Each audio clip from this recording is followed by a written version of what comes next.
pasa cuando pasás por un kiosco y ves todos los titulares, las noticias, saber que no tuviste nada que ver, no tuviste que pensar en el titular? Yo pensé que me iba a hacer peor. Lo vivo con naturalidad. Me encanta, sigo consumiendo medios. Ahora estoy acostumbrándome a leerlos online.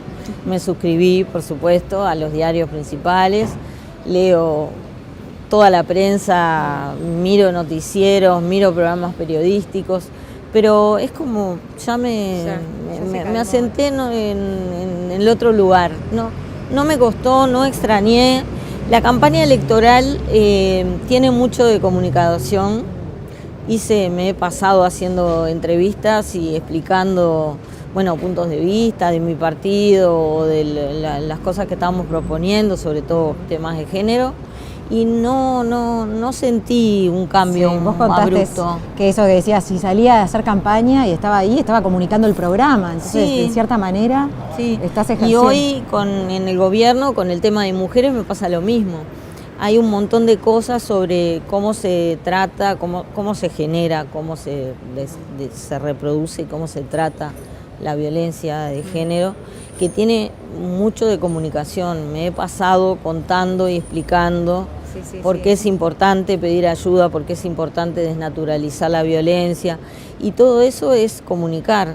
Totalmente. Y no sé por qué, a mí también me sorprende que debería extrañar, debería darme nostalgia. Me encanta pasar por acá, me encanta entrar a lugares, por ejemplo, alguna imprenta, para sentir el olor de la tinta. Eso a mí lo que me mueve mucho, la memoria afectiva, ahora, es el olor de la tinta. Poca gente, no, porque mucha gente ya sabe y está de tu vida bastante, porque has sido muy generosa en entrevistas y siempre contás, pero arrancaste como una periodista deportiva. Sí. Venía del lado de tu viejo, por Liverpool, médico, entraste trabajando como periodista deportiva. ¿En qué momento hiciste el deporte no va más? ¿Vos quisiste hacer el cambio o te lo propusieron? Sí, me pasó que llegó un momento en que dejé de vibrar con eso. Es la historia lo que lo explica. Era el año 83. Era todo el proceso de la salida de la dictadura. Y estaba volviendo la política, estaba volviendo la democracia, estaba pasando una transformación espectacular en el país, volvía gente, se abría, era como que se abrían puertas, la gente podía hablar de cosas, se podía manifestar, eran muchas cosas que estaban pasando y yo las estaba mirando. Y querías contarlas. Y quería participar, ser parte. Aparecían compañeros jóvenes que hoy nos llamamos la generación del 83, que estaban empezando como yo, con 18 años. Claro, una efervescencia. Claro, y eran las manifestaciones por la libertad de prensa y la gente que volvía de exiliada y la liberación de presos. Y necesitaban gente.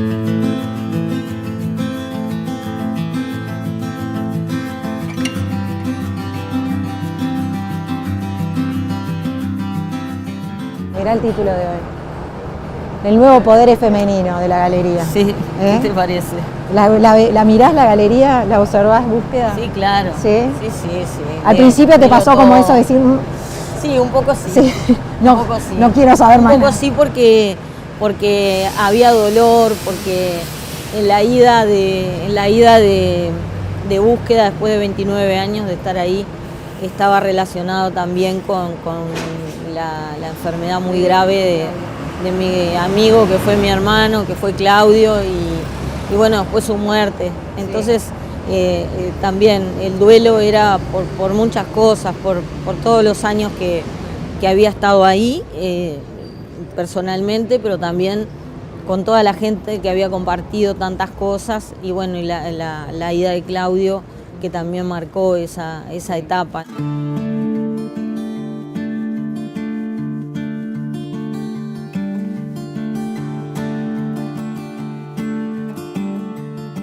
Hablando de Búsqueda, ¿no? Y hablás de Claudio Paulillo, de Daniela Villa, ¿cómo eran las redacciones en ese momento? ¿Eran muy machistas las redacciones en Uruguay?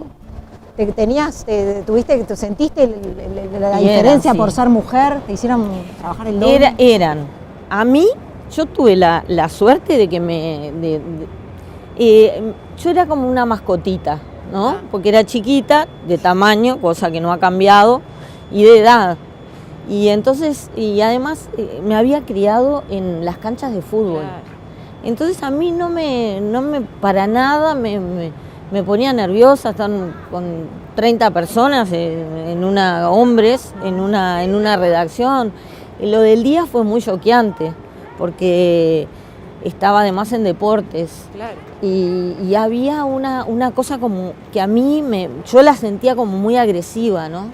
Tipos hablando de cosas de machitos y haciendo chistes. Y eras la única mujer. Pesados y jorobados. Entonces eso, si además se referían a mí en algún momento, a mí me hacía sentir inhibidísima. Muchas veces me fui llorando, pero después que me iba. Antes no me veían haciendo Jamás. Eso, ¿no? No. También tuve muchos colegas varones que me daban como, que me decían, vos de acá no te vayas, vos acá no abandones y vos no des el gusto. Es como que te empiezan por ahí, ¿no? Arrancan con el chiste, a ver si la derribamos. Si van, ahora pasás la etapa y ya sos uno más. Sí. Pero te la cobraban de esa manera. Sí. Ahora, cuando llegás a Búsqueda con Claudio, con Danilo Arbilla, sí. ¿Ellos también te hicieron pagar derecho de piso? No, porque ahí sentía que iba con mis amigos. Ahí llegaba a un lugar, desde el primer día que llegué, sentí que llegué a mi lugar. Yo, viste cuando decís, yo soy de acá, y estaban amigos maravillosos, inolvidables, algunos que ya no están, como Alejandro Nogueira o Claudio Romanov, y otros que siguen siendo entrañables. Seguimos teniendo grupo de WhatsApp, por supuesto que Danilo es el que lleva la batuta. Fue el que le preguntaste, ¿qué hago con esta propuesta de un tal Pablo Mieres que me está diciendo me vaya a política? Sí. Fue a él, fue a él que lo llamaste. Sí, a él le pregunto todo. Hace 35 años que le consulto un montón de decisiones que tengo que tomar. Algunas no le di corte y otras sí. Cuando se refieren a lo profesional, casi siempre además tiene razón. Dice, va a pasar esto, va a pasar esto, va a pasar esto. ¿Te dijo de sí de entrada? ¿Hacelo o te escuchó y te hizo...? Sí, él escucha mucho, pero te dice, sí, me dijo enseguida, sí, dale para adelante. Esto es lo que vos... Él siempre me dice que yo tengo mucho carisma. Yo no entiendo bien a qué se refiere, pero él me dice, vos, esto es para vos. Sí, vos tenés que ir por ahí. Y además el mismo argumento que Mieres, ¿no? Toda la vida pidiendo más mujeres en política, el día que hacen una propuesta concreta decís que no. Entonces, ¿cómo hacemos? Hay muchos periodistas devenidos en políticos hasta el día de hoy, empezando, yo qué sé, por un Julio María Sanguinetti, un Sotelo que arrancó ahora. Era una tendencia, en una época era una tendencia, era como que el periodismo era un instrumento para después llegar a la política. Sin embargo, desde que se profesionalizó el periodismo, hace unos 25 años quizá, esa tendencia se cortó. Siguió dando. Ustedes como que con tu vuelta y la de Gerardo Sotelo, que también los dos empiezan en el como que de Partido alguna forma se marcó un regreso al periodista que se transforma en político. En mi caso, para nada fue ni buscado, ni pensado, y mucho menos utilicé el periodismo como una forma de llegar a la política, porque para mí el periodismo es una profesión en sí misma. La ejercí durante 35 años con esa idea, y si era un instrumento para llegar a algo, era un instrumento para ser escritora y poder vivir de escribir. El ser escritora no podés vivir de eso, pero si escribís en un medio, sí podés vivir. Depende, ¿no? Hoy está mucho más complicado. En este momento yo vi que la democracia se estaba complicando, que esa cosa de la tolerancia que en el 83 impulsamos tanto, y que no importaba de dónde eras, importaba que querías volver a la democracia y a fomentar la libertad de los demás, del que piensa como vos y del que no. Todo eso que tenía la generación del 83, una de las cosas que hoy me resolvió a dedicarme a la política es que vi que eso se estaba perdiendo, que empezaba a ver como esa cosa del odio que nosotros somos mejores que ustedes porque somos de este partido y vos que pensás de otra manera sos corrupto, sos esto, sos aquello porque sos diferente. Y si lo que yo digo, vos sos de mi partido, está bien, y si vos lo decís, todo lo que digas está mal, eso me parece que le va a hacer daño a la democracia. Es fuerte lo que está diciendo, porque si alguien que sabe lo que no es tener una democracia, que sabe lo que es no vivir, no tener libertad, no es mi generación ni las que vienen abajo mío, claro, que las podemos tener como, no nos damos cuenta en lo que vivimos. Y de golpe uno de los motores que te hace volver a entrar en la arena política es eso de decir, la podemos perder. Sí. ¿Tuviste miedo de sentiste el miedo físico? No sé, ¿Hubo algo perder? Tengo miedo de que se nos peronice la política uruguaya, ¿no?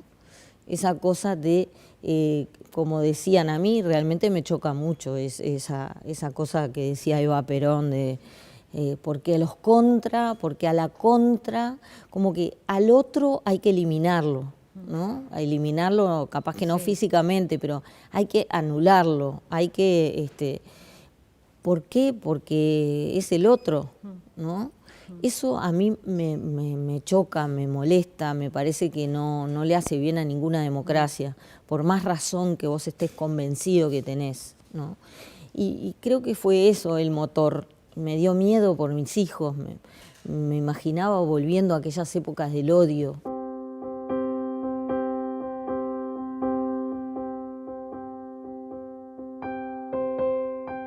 Bueno, Mónica, hablemos un poco de tu pasaje por la televisión, porque tuviste ahí una mayor exposición en Todas las Voces, por ejemplo, también donde dabas tu opinión de temas contundentes, te dio muchísima visibilidad a ti y a Óscar Andrade, también, que dos después fueron actores que fueron muy catapultados después de un programa así.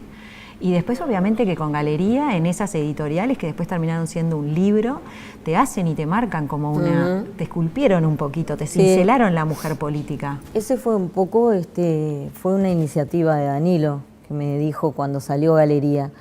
Sería importante que tengas una columna, y que no sea una columna solamente que hay en la revista esta semana.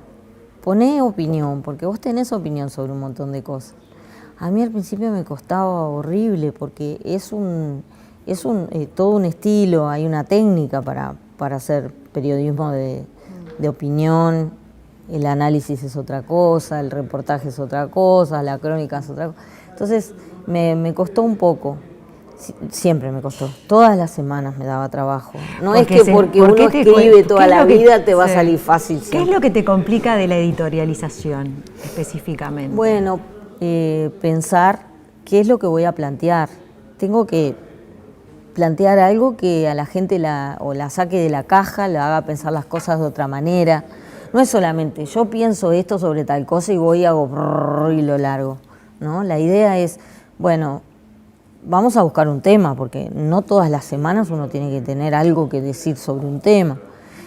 Pensar un tema y ver si tenés algo para decir, que no inventar la pólvora ni generar una opinión nueva, porque está todo dicho sobre casi todo, pero sí ver, bueno, pero capaz que esto lo podemos mirar desde pero después tenés que plantear eso, pero después tenés que plantear toda la fundamentación. Y yo estaba toda la semana poniendo mucho pienso en la revista, que la revista requiere una gran dosis de creatividad, de estar arriba, de un montón de cosas, porque además, si vos haces periodismo sobre los temas que hace Galería, si no lo haces rigurosamente, duplicás el prejuicio, ¿no? Está el prejuicio sobre estos temas de nenitas boas, ¿no? Sí. Eso ha cambiado. Creo que Galería ha contribuido a cambiar esa cultura de que las notas de cocina, que hoy son gastronomía, son una pavada, y no se toman, por ejemplo, como notas de cultura. Para mí la sección de gastronomía debería ser parte de una sección de cultura. Las notas de diseño, todo lo que se hizo sobre el diseño nacional, todo eso también metíamos notas, se ponen todavía notas sobre literatura, sobre arte, información internacional, alguna para chiviar y otra, pero toda para informarse, ¿no? más serio, menos serio, pero aún en lo más que puede parecer como lo más tonto, superficial, lo que sea, hay que ponerle rigor profesional para hacerlo. No quiere decir que porque el tema sea frívolo, tiene que ser frívola la nota. Fue un cambio, búsqueda y galería de búsqueda, y marcó un cambio, desestereotipó muchas cosas. Exacto.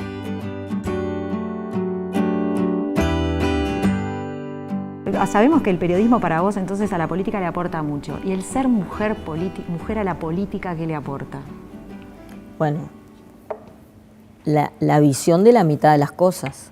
O sea, una mitad de mujer con conciencia de género, ¿no? O por lo menos consciente de que el mundo lo estás leyendo y viviendo de otra manera e interpretando lo que le pasa, lo que siente y lo que necesita esa mitad del mundo, del país, de otra manera. No porque sí, porque nos guste, ay, qué horrible, somos diferentes y ellos son así, qué horrible, nosotros somos acá. No, es porque la experiencia que tiene una mujer es distinta, porque la cultura, porque la biología también contribuye e interactúa con la cultura, con el entorno, para darnos una visión que es específica de nosotros. Y eso genera necesidades específicas. Hay desigualdades que vienen de atrás y que son muy contundentes. Hoy están los números para expresarlas. Y otras diferencias que no tienen que ver con algo natural, con que nacimos así y por eso somos así.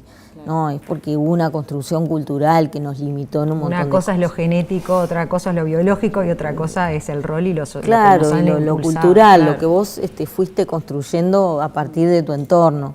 Entonces, esa experiencia, que es la de la mitad de la población, tiene que estar en la expresión de la política, porque allí es donde, en un parlamento o incluso en un gobierno, se expresa la voluntad de los ciudadanos y los intereses de los ciudadanos. Entonces, creo que cuanto más mujeres haya en la política, va a ser mejor la calidad de la democracia.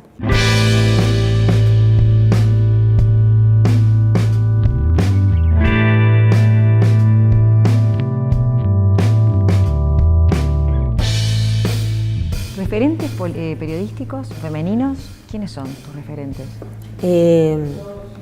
Mira, tenía pocos porque había habido pocos antecedentes.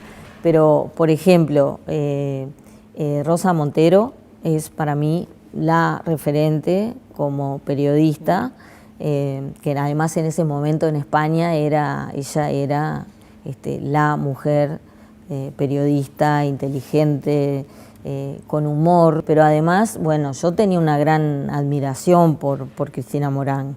Ella había sido la mujer de los medios. Cristina nos contaba en un Poderosas que el episodio del obelisco, y me decía que Mónica Botero me vino a pedir disculpas.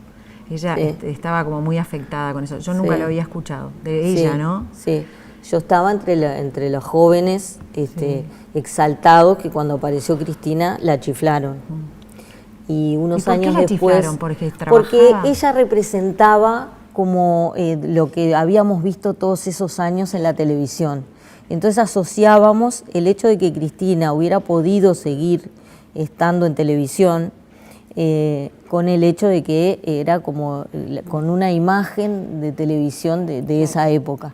Cristina hacía un programa de variedades, se ocupó de darle espacio, los pocos espacios que ella podía, a la cultura. Cristina estaba en un medio que de alguna forma implicaba un resguardo para ella y por eso tuvo la oportunidad y fue muy hábil en poder decir cosas, las que se podían decir. Esquivando la censura, claro, las que se podían decir en aquel momento. Todos hacíamos lo mejor que podíamos en aquel momento. Y cuando apareció estábamos todos muy enojados, queríamos expresar la bronca que nos daba el statu quo. Claro. Entonces ella lo representaba. Claro, sentíamos, y fue una gran injusticia histórica, y me da mucho orgullo que después, como 5 años después de eso, haciendo mi libro Mujeres, que eran mujeres uruguayas, la fui a entrevistar y le pedí que me contara cómo vivió ella ese episodio, y después que me contó todo le conté que yo había chiflado y me disculpé. Y fue muy lindo porque después, como 3, 4 años después que salió ese libro, ella me dijo, yo voy a escribir una autobiografía y no puedo escribir lo del obelisco. Vos no me dejás que yo tome lo que vos escribiste porque ahí está lo que sentí. Y para mí fue un orgullo, ¿no? Que había reflejado lo que ella había sentido ese día. Y una de las cosas que me dijo fue que el único que fue hasta donde ella estaba al micrófono y le dio un abrazo fue Hugo Batalla. Sí, ella lo dijo también. Y que después que eso fue, y lo llamó después en la noche de vuelta, que fue un momento que hasta el día de hoy la había emociona. Que tener coraje para hacer eso en ese momento, mucho coraje, y Hugo, a Hugo siempre las injusticias, los linchamientos públicos, lo exaltaban, lo ponían, le generaban rebeldía. Hoy estaría incendiado entonces, porque los linchamientos públicos. Bueno, él estuvo incendiado. Sí. Él fue víctima de eso. Tuvo que dejar su casa en La Teja, ¿no? Como porque le decían traidor, le apedrearon la casa. El día que le pegaron un tiro, le tiraron un tiro al custodia policial que tenía, dijo, yo no voy a exponer a nadie a esto, y se fue de La Teja, de la casa donde había vivido él y sus padres toda la vida. Y después se enfermó en esas enfermedades que uno piensa que vienen por algo, y se murió siendo vicepresidente de la República. Entonces es curioso porque él terminó su vida como víctima de un linchamiento cuando se había dedicado toda la vida desde defender a Sendik y a las hijas de Michelini en el peor momento de la dictadura hasta lo que le pasó. Como él, yo lo considero mi padre político, me da mucho orgullo.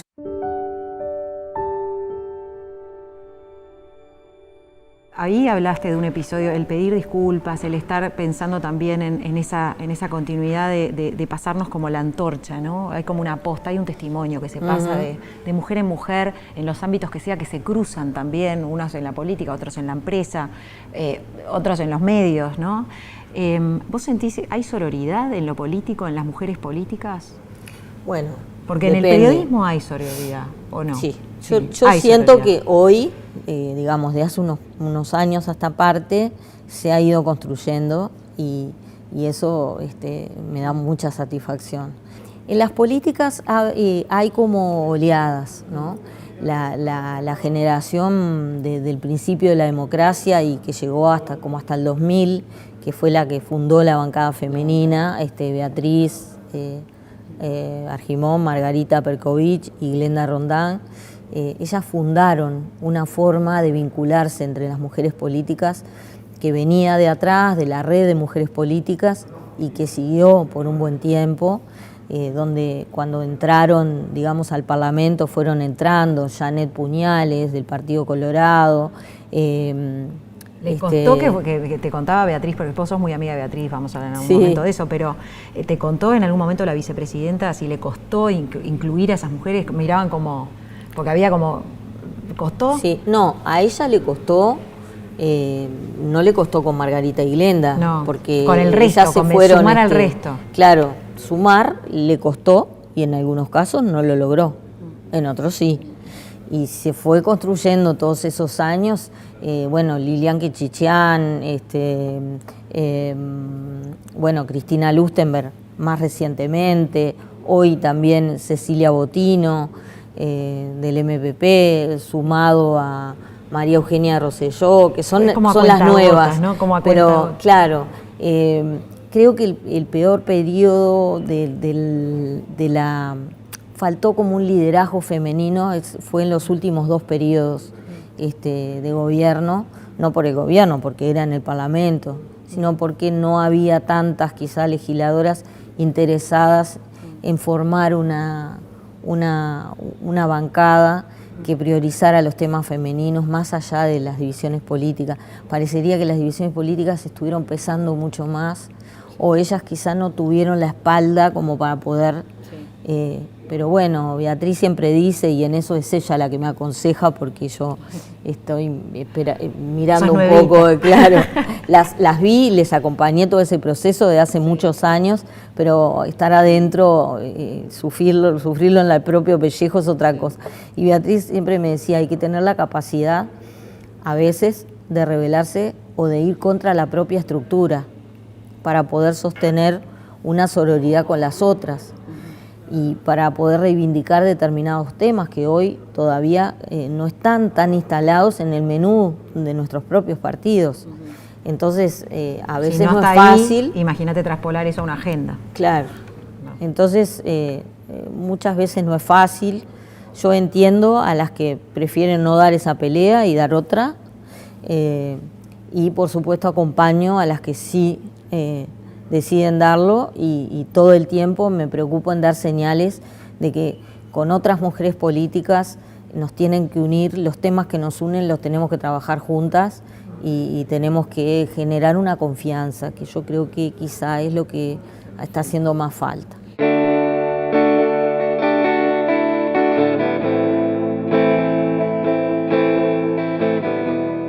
Bueno, vamos a ir un poquito para atrás. ¿Cómo llega Fidel Castro a ser tu jefe?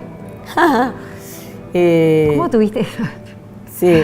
¿Cómo fue ¿Cuántos años tenías cuando te fuiste a Cuba? En esa etapa que te contaba de que estábamos en el día, en la salida, sí. y yo también me empezaron a invitar a escribir en semanarios y estábamos todos como en esa cosa. Y bueno, Cuba era los que nos criamos en dictadura, Cuba era una gran interrogante, no sabíamos de qué se trataba.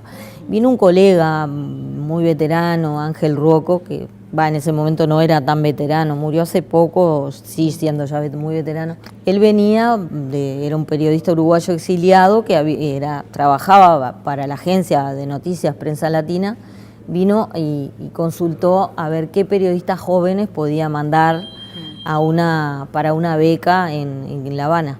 Y entonces éramos Paulillo y yo. Paulillo lo acababan de llamar de búsqueda, estaba sin trabajo porque habíamos sido una aventura en un diario que cerró, que duró unos días, y de búsqueda Danilo lo acababa de llamar, entonces no pudo ir, fui con Roger Rodríguez y bueno, estuvimos. ¿Cuánto tiempo? 3 meses. 3 meses. ¿En La Habana mismo viviendo? Sí, muy intenso porque viviendo 18 periodistas de América Latina en una casa, ¿En La Habana Vieja o en La Habana? En el Vedado. En el Vedado. Ah, en el Vedado. Estaba lindo el Vedado en ese momento. Sí, divino, y la casa divina. Era una época que además económicamente Cuba fue el mejor momento. Sí, no te voy a decir que era maravilloso, porque nunca fue maravilloso, pero estaba... ¿Qué te decían en tu casa? ¿Qué te decía tu padre? ¿Cómo era? Porque me voy a Cuba en pleno momento, en aquella época, sí. o estaban muy alineados a lo cubano, sí. o no. No, mis padres tenían actividad política y el tema siempre interesó.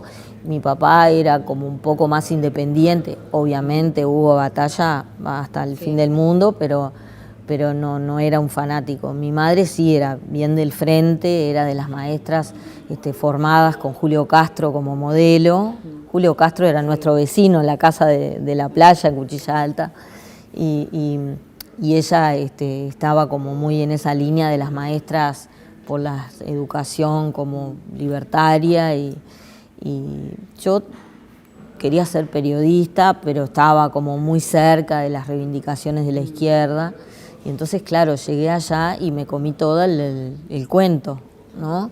Porque además venía de donde venía, no te olvides que, viste que entras en esa lógica, y más a los 21 años, cuando yo llegué a Cuba, entras en esa lógica maniquea de que los buenos son estos y los malos son estos. Para nosotros los malos era la dictadura, la ultraderecha, todo, era obvio que estos tenían que ser los buenos.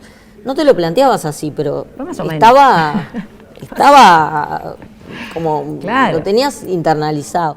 Y llegabas y estaba el comandante lleno de carteles, ¿no? Comandante en jefe ordene, y el imperialismo no podrá con nosotros. Y yo fascinada con Fidel. ¿Lo viste? ¿Estuviste con él? Sí, muchas veces. Dijiste de poco tiempo en las intervenciones que tenían con él. ¿Cómo? Claro, no era que te podías sentar a conversar con él, pero nadie lo hacía, ni nadie. Pero no te olvides que teníamos, en esa primera vez que fui como becada, que fuimos a esa beca, no, porque éramos todos periodistas y estábamos ahí en una beca. Pero después de la agencia me dijeron, mirá, volvió a Uruguay la democracia, yo qué sé, queremos abrir una oficina de la agencia allá, ¿te gustaría trabajar ahí? Sí, claro, me encantaría. Y entonces, bueno, ¿y no querés quedarte un poquito más acá para ver cómo funciona? Y bueno, y me quedé. Después volví, pero acá a trabajar a la oficina, pero después me volvieron a llamar para ver si quería ir allá. Y me fui, me quedé y además hice coberturas por Centroamérica, aquello fue una fiesta, la verdad. ¿Cuántos años tenías ahí, Mónica? 21. Una de fiesta. Sí. Impresionante. Y entonces, claro, era todo épico.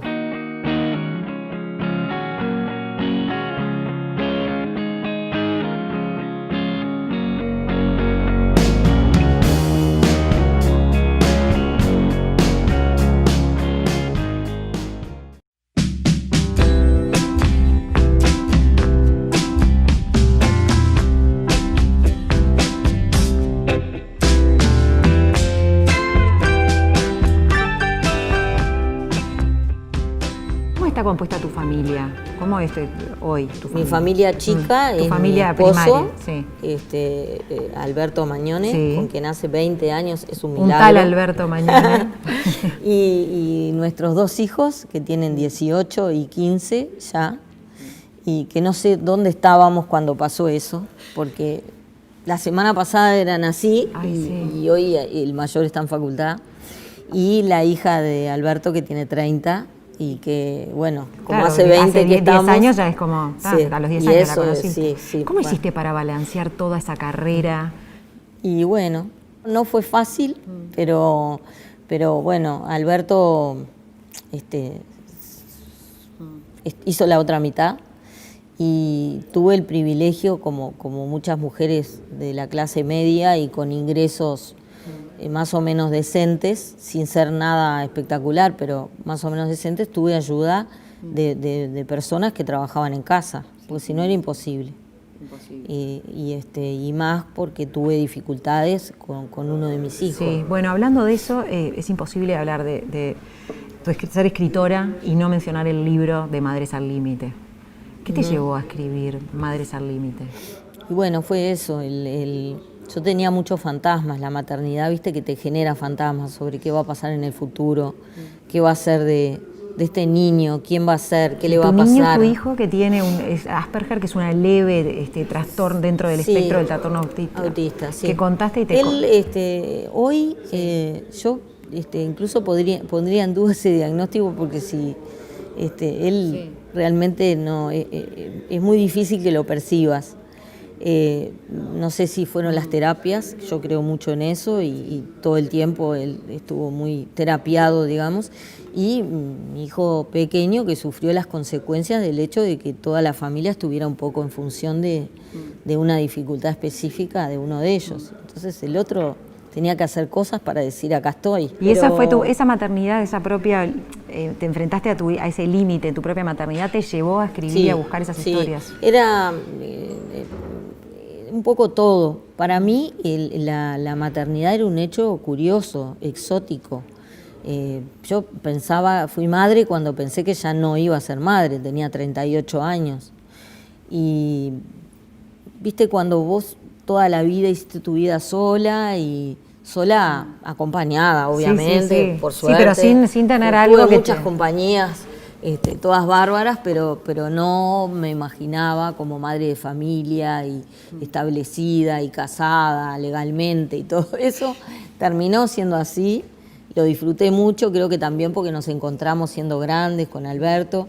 Y ser madre, empecé como a mirarlo de afuera. Eso que te decía de que una lectura de periodista siempre mirás las cosas como desde un lugar... Con duda. ¿Qué me están vendiendo? Con una cosa crítica, sí. Y además desde afuera, como espectador. Sí. Y yo decía, esto es increíble, todo esto que sucede, ¿no?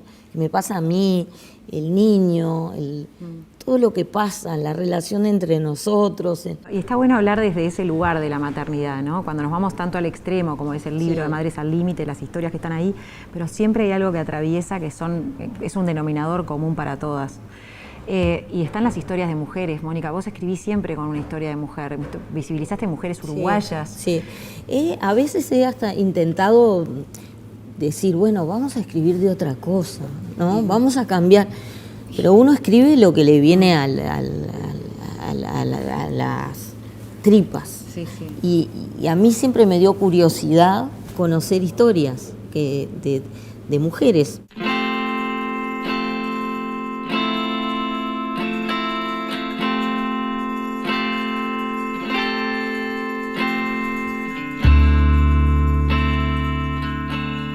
Vamos a ponerle un título a tu autobiografía, o te la tenemos que escribir nosotros.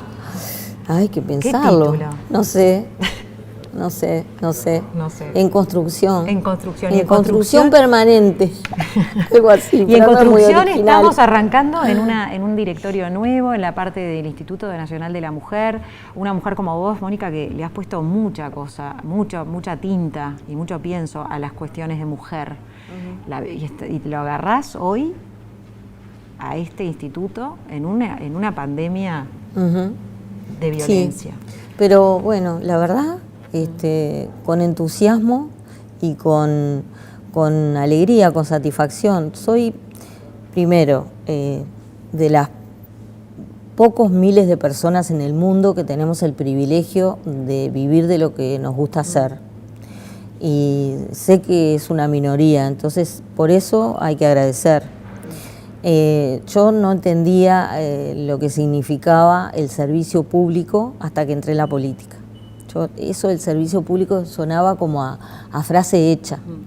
Después me di cuenta que uno realmente se debe a los otros y tiene que empezar a cambiar el chip para pensar ya no en un público que te va a leer y que vos le querés decir lo que te interesa, sino qué es lo que interesa y a partir de ahí empezar y ver qué puedo hacer yo por la gente y lo que a la gente le interesa.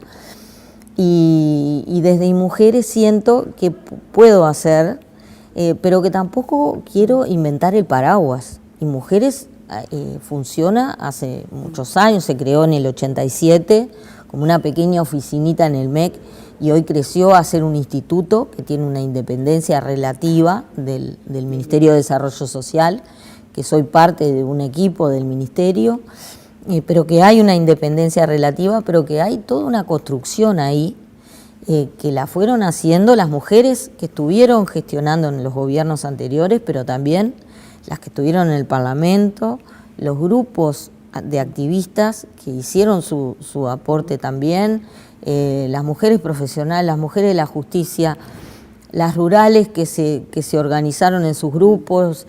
Hay muchos componentes que hicieron de esta institución que resume lo que es el Estado, en qué estado está el país en esta materia, y que bueno, y que hay que seguir construyéndola. Es como un edificio que le vas poniendo un piso cada vez. Cuando se te da la oportunidad.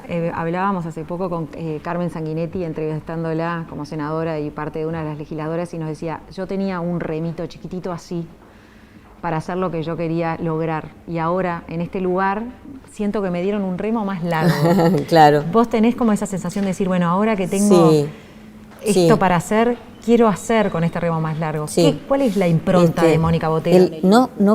Todo lo que decís puede sonar demagógico, pero yo lo siento así. Siguiendo con el remo, lo que quiero, y además lo que me hace sentir más segura y que vamos en una dirección que nos va a servir a todos, es que haya 6 remos, ¿viste? Como esos que compiten en las Olimpiadas. Sí. Y tener uno o tener 2, pero que haya también otros remos que metan. A mí me satisface mucho más hacerlo así, que hacerlo, estar solito en un bote remando solo, la verdad que es aburridísimo. Por más que el bote sea el mejor del mundo, ¿no? A mí me hace bien que haya otros en el bote, ¿no? Y eso es un poco lo que quiero hacer. Hay áreas en las que uno, por más que te guste esto, te guste el otro, es necesario para el país hacer y hay que hacer. Y hay que ocuparse del tema de la violencia hacia las mujeres, las niñas y los niños. Eso es una prioridad desde donde Mujeres puede aportar, porque ya hay un conocimiento construido, hay un sistema de respuesta en violencia que está instalado, que se ha manejado con el presupuesto que le han dado y por lo tanto ha hecho lo que ha podido y cada vez ha podido ir haciendo más. Y mi desafío es que el gobierno central, porque el gobierno somos todos, pero ayer hablaba con la ministra de Economía y le digo, porque el gobierno me dice, pero vos sos el gobierno. Sí, bueno, pero hablo de bien arriba. Que se consolide en la expresión presupuestal ese compromiso para que la atención en violencia pueda llegar a todos los rincones del país, podamos dar respuesta a las demandas permanentes que tenemos de mujeres que necesitan un amparo del Estado y no llegamos con esa respuesta. Ese es tu objetivo, Es lograr un mejor presupuesto para poder aplicar. El país necesita poder mejorar la calidad de esa respuesta y bueno, hay cosas que se hacen con presupuesto, otras se hacen con compromiso, se hacen con ganas y se hacen con vocación. Y eso la gente que está trabajando en esto la tiene, pero a veces las limitaciones materiales pesan, ¿no? Y eso no tenés cómo. Y bueno, la autonomía económica de las mujeres es otra línea estratégica fundamental. ¿A qué te tuviste que adaptar aquí, con este equipo, en esta forma de trabajo? En el equipo de mujeres, ahora, sí. Bueno, primero a entender a manejarme, digamos, con la diversidad política.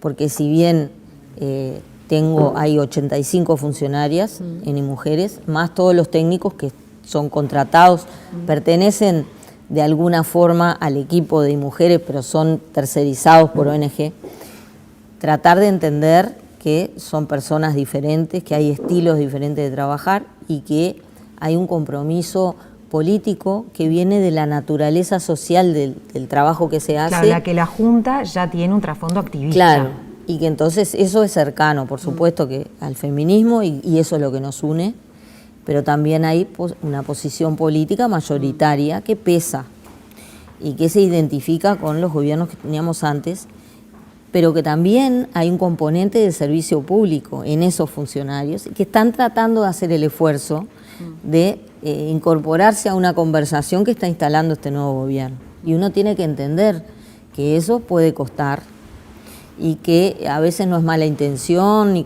sino que están tratando de adaptarse. Y por otro lado, las nuevas autoridades, las que comparten mi nivel, que es director nacional, pero la cúpula del ministerio a la que yo también me debo, y al gobierno central, que a veces el tema mujeres no es su prioridad y hay que hacer un trabajo de convencer. En este caso, el tema de violencia de género sí es una prioridad en el contexto de la pandemia, pero tenemos que tratar de colonizar, digamos, con otros temas que tienen que ver con las desigualdades en el salario, con las desigualdades en las oportunidades de acceso a la educación, en las desigualdades de acceso al dinero, porque no nos olvidemos que... Es difícil, tenés que tener algo a nombre tuyo para poder sacar un préstamo en cualquier lugar y las mujeres generalmente no tienen nombre a nada. Exacto.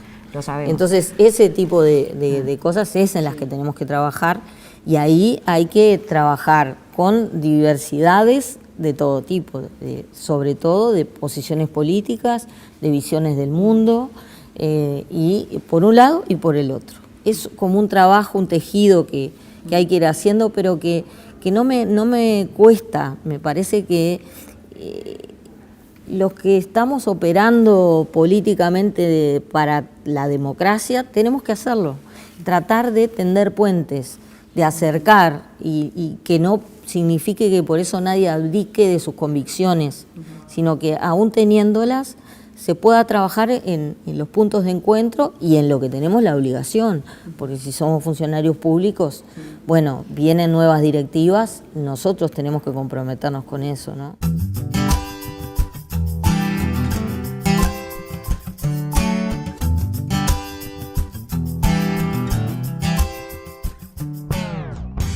¿Cuántas veces recurriste a Beatriz Argimón, que sos amiga, vicepresidenta Beatriz Argimón, para mantener el protocolo?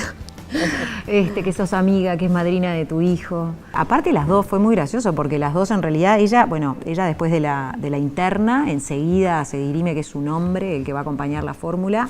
¿Tú lo sabías eso?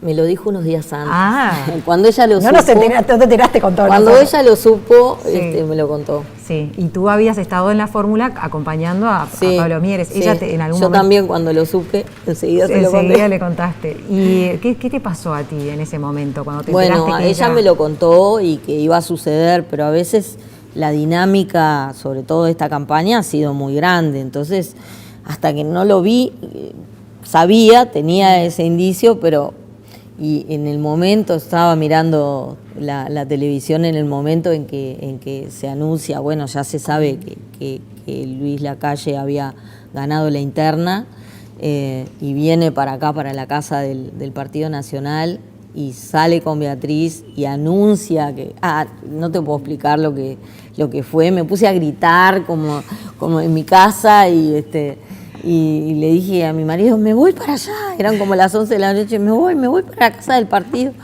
Y después me pareció prudente que ese era un festejo que tenía que hacer un sector del Partido Nacional, yo estoy en otro partido. Claro, ibas a ser un titular también. Claro.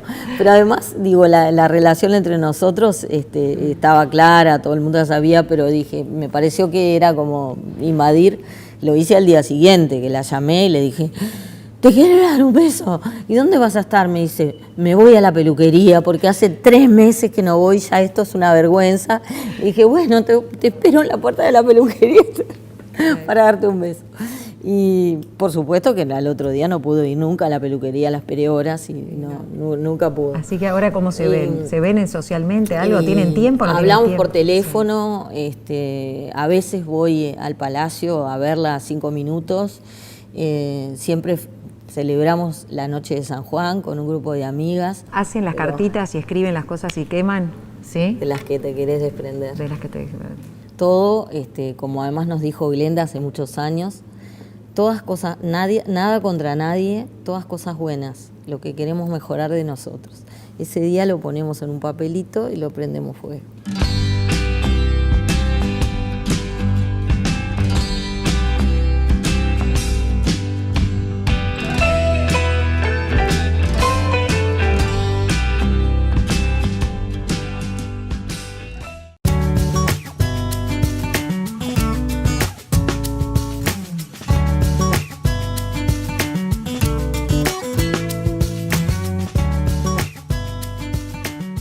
Mirando para atrás, ¿no? Mónica, Sí. ¿cuál fue tu acto de rebeldía más grande? Decir a los 13 años, yo quiero ser periodista deportiva, pero es increíble porque me dijeron, bueno, dale, ¿está bien? Está bien, Vamos hacelo. arriba. Y el acto de valentía, cuando dijiste, mira qué valiente. Para mí, hasta el día de hoy, fue cuando dije, después de 29 años de trabajar en una empresa y estar en una zona de absoluto confort, decir, bueno, hasta acá llegué y me voy a reformular, voy a buscar otro camino, no sé cuál es, porque no lo tengo pensado, pero lo voy a hacer. Tenía 53 años, 2 hijos y un marido artista. O sea que no teníamos ninguna, pero él fue el que me dijo, si vos pensabas que tenías que hacer eso, hacelo. Y bueno, y lo hice y no fue fácil, no es, ay, qué divino, me tiré al agua y te cuento toda la épica de lo que me pasó. Pasé momentos difíciles. Cuando vos no tenés un respaldo económico, es realmente una situación muy difícil. Tuve apoyos de mi familia grande, mi madre particularmente, pero también mi hermano. Mi papá murió hace 13 años, pero lo tengo, aunque no esté, él también me dio su apoyo. Y personas amigas y muy queridas que me dieron su apoyo, también económico, para que pudiera seguir adelante.